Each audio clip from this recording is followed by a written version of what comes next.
कैसे बनाया आदिया तिवारी ने झोपड़ी से आलीशान मकान और लग्जरी कार। वंदे भारत की टीम नरेंद्र गिरी मामले में आदिया तिवारी और बेटे संदीप तिवारी के गांव दीवानकापुरा पहुंची। ग्राउंड जीरो पर आपको दिखा रहे हैं कि किस तरीके से आदिया तिवारी और उनके बेटे संदीप तिवारी का परिवार गांव में दबंगई के साथ रहता है।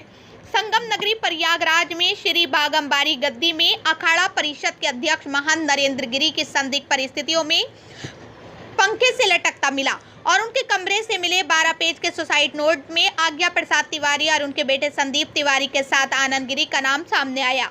वंदे भारत की टीम आज्ञा प्रसाद तिवारी और उनके बेटे संदीप तिवारी के घर पर वंदे भारत की टीम रियलिटी चेक पर पहुंची, जहां आलीशान 2 मंजिला इमारत बनी हुई है। घर में 2 4 पहिया वाहन भी है। आदिया तिवारी के दोनों बेटे बड़े हनुमान मंदिर में काम करते हैं। छोटा बेटा फूलमाला की दुकान लगाता है, वही बड़ा बेटा प्रसाद की दुकान चलाता था। घर वालों ने बताया कि कुछ दिन पहले दुकान को महंत नरेंद्र गिरी ने अपने हाथों में ले लिया। इसके साथ ही बात की जाए आदिया तिवारी की, तो आदिया प्रसाद तिवारी लगभग 18 वर्ष की आयु से हनुमान मंदिर में पूजा का काम करते आ रहे हैं। जब आदिया प्रसाद तिवारी ने हनुमान मंदिर में पूजा पाठ का काम शुरू किया था, तब इनके पास झोपड़ी हुआ करती थी। वो भी खपरैल के मकान में निवास करते थे, लेकिन आज 2 मंजिला चकाचौंध इमारत है। एक समय था जब आदिया प्रसाद तिवारी को चलने के लिए साइकिल भी नहीं थी। जी, हम जानते हैं ये लोग क्रिमिनल टाइप हैं और प्लस क्या है, ये लोग दबंग रहता है गांव में। प्लस इनका मंदिर से ही पूरा खर्चा चलता था, पूरी देखभाल मंदिर से ही चलती थी। पूरा जो जगह ज़मीन है सब मंदिर से ही है, जितना बने बजरंग बली से ही बने। बाकी ये लोग गांव में अपना दबंगगिरी और वो सब दुनियादारी जो है इनका दबंग है, वास्तविक में दबंग है। ये लोग दबंगगिरी करते हैं। आज तो 2 लग्जरी कार दरवाजे पर खड़ी है।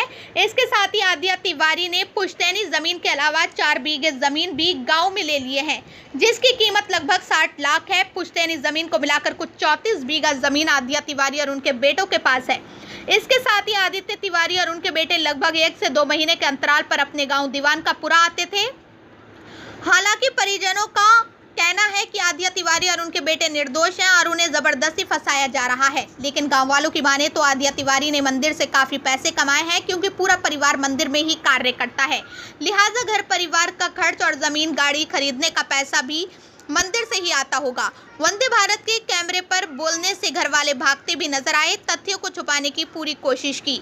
गांव में भी लोगों में दहशत का माहौल है। आदिया तिवारी दबंग होने की वजह से गांव के लोग भी बोलने से कैमरे पर बचते नजर आए।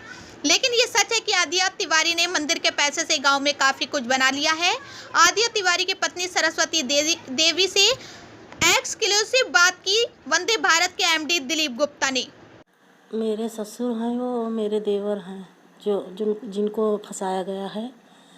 वो हमारे देवर और वो ससुर जी ऐसा नहीं है, निर्दोष हैं। वो लोग सब लोग फंसाया गया है। ये क्या काम करते थे वहाँ पर? वहाँ बड़े पुजारी थे पापा हमारे, और मेरे देवर ऐसे कभी काल आते जाते थे। फूल की दुकान थी, 4 महीना पहले महाराज जी ले लिए थे। उसके बारे में कोई रंजस नहीं था। तो अन्य देवर जी ने आपको बताया कि वो फूल की दुकान नहीं रही अब? हाँ, नहीं रही। वो आए, जब यहाँ आए तो बताने लगे कि ये फूल की दुकान नहीं है।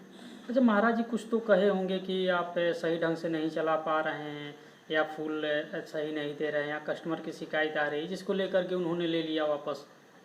पता नहीं भैया, ये तो हमसे नहीं बताए। बस इतना तो बताए, घर में चर्चा हो रही थी तो बोले कि दुकान अब नहीं रही। इतना ही बताए हमसे। जब 2 गाड़ियाँ हैं, 2 कारें हैं आपके यहाँ, तो ये आपके आने से, आपकी जब शादी हुई उसके पहले खरीदी गई है या उसके बाद खरीदी गई? किसके नाम पे है? मेरे पापा के नाम पे है गाड़ी। तो ये आपके शादी के पहले खरीदी? कितने साल हो गए गाड़ी खरीदे? गाड़ी तो कल है, साल भर हो रहा है क्या, शायद। हाँ, साल भर हो रहा है। अभी गाड़ी आई है। दोनों एक ही साथ आई है क्या? नहीं, 1-2 महीना पहले बड़ी वाली आई है, उसके बाद छोटी वाली आई है।